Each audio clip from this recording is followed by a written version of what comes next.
Gipahayag sa Commission on Elections nga kutob na lamang sa Marso 7 ang pagsumite sa absentee application. Ana report. Nabitin ang buhatan sa Commission on Elections sa hining nga turnout sa mga local absentee voters para sa umabot nga piliay.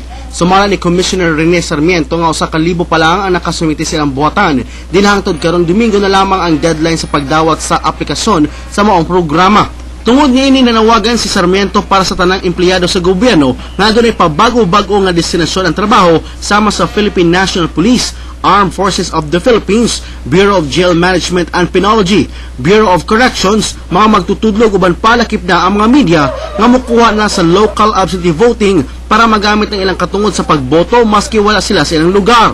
Kinahanglan lamang mokuha ang application form sa mga buhatan sa COMELEC o i-download sa website sa komisyon. Hangtod Marso 7 na lamang ang deadline sa pagdawat sa mga forms tungod kinahanglan pa kini i-validate para sa pagpangandam sa piliay sa Abril 24 hangtod 26 ning tuiga.